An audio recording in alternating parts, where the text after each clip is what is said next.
After setting up Outlook as the preferred email client in ACT, we can now begin using the ACT for Outlook integration with ACT. In this video, I want to show you some of the benefits of this integration, and we'll also explore the ACT for Outlook feature from within Outlook. To begin, I want to look up one of my contacts in ACT.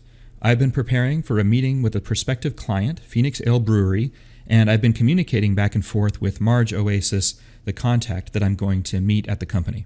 Now, since I've already integrated ACT with Outlook, all of my interactions with her will create history records in ACT. So in ACT, I'm going to go to my contacts area and go to the detail view of Marge's contact record. From here, I'm going to click her email address, and this will launch a new message from Outlook. In the subject line, I'm just going to put in presentation next Friday. And then I'll just craft a quick email to confirm that there will be a room and projector available for next week's presentation. Then I'm going to click send, and this will send the email through Outlook as expected. So let's go to Outlook real quick, and I'm going to click this sent items area to make sure this email was sent. And there it is. Now in the header bar of Outlook, you may have noticed a new ACT tab appears. This is the ACT for Outlook add-in that was added to Outlook when you installed or updated ACT to the latest version. You may have also noticed that there is an ACT sidebar on the right side of the screen. We'll look at that in a little bit, but let's start with the ACT tab at the top first. This tab consists of several sections: Active Database Settings, Attach, Create, Settings, and Help. On the far left, you can use this drop-down to switch between your ACT databases as different Outlook address books. On the right is the Settings area, and this is where I want to start, specifically with the Change Preferences button. There are two types of preferences here: Auto Attach and Quick Attach.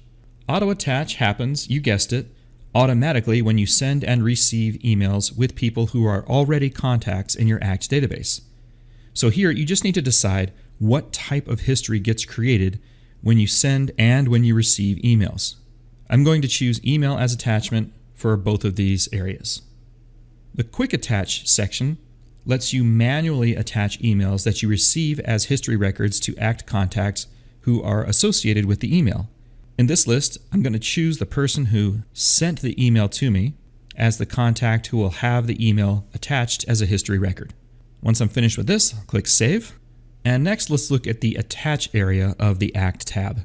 Here, you can attach messages to your ACT contacts as history records.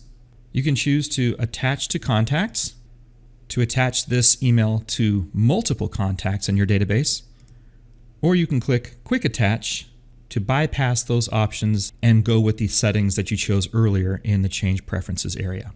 Notice you get a verification when that history record has been created. The Create section lets you create contacts in ACT from emails that you send or receive. You can also create activities in ACT from these emails. If I go back to my inbox, we can see that I have an email from someone who is not yet a contact in my ACT database. So let's walk through each of these options. The first thing I want to do is click either the Create Contact at the top or the Yes, Add Now button in the sidebar on the right. Both of these things will do the same thing. It'll launch the Create Contact window. All I have to do now is walk through the rest of these fields to create the contact. Then once I've entered in as much information as I can, click the Create Contact button, and this will create that contact record in the ACT database. Notice in this email that this contact would like to receive some information about my products.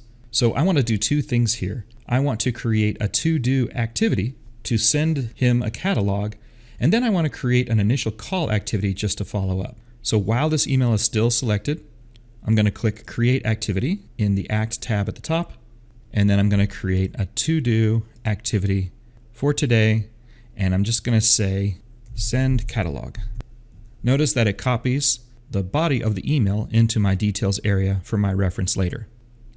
So I'll click Add Activity, and that activity is created. But now I want to create a follow-up, so I'm going to click the Add Activity button in the Actions area from the sidebar just to show that you can do these things from two different places. I'll change my priority to medium, and this time I'm going to create a call activity for later on this week.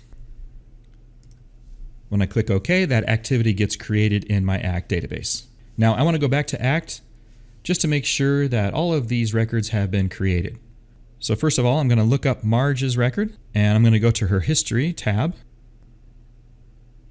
I'll make sure that her email filter is checked to see this email that I sent to her earlier today. Next, I want to go to my contacts, and I'm going to look up the new contact I just created. So ACT has created this contact from the information I provided in Outlook. And if I click the Activities tab for this contact, I should see the two activities I created: a to-do activity and a phone call activity. Let's go back to Outlook real quick and take a look at the ACT for Outlook sidebar that we noticed earlier. Let's say that I talked with this new contact, Al, and he gave me a better phone number to use. Well, I can edit that right here in the ACT sidebar. Maybe instead of 9281, it is 9888. I'll change that phone number and I'll click the Save Changes button. I get a verification message, and if I go back to the detail view for this contact, I can hover over this phone number to see that the edit has indeed taken place. And so just as easy as that, I can create new contacts, schedule activities, and attach emails as history records to my ACT contacts by using the ACT for Outlook integration.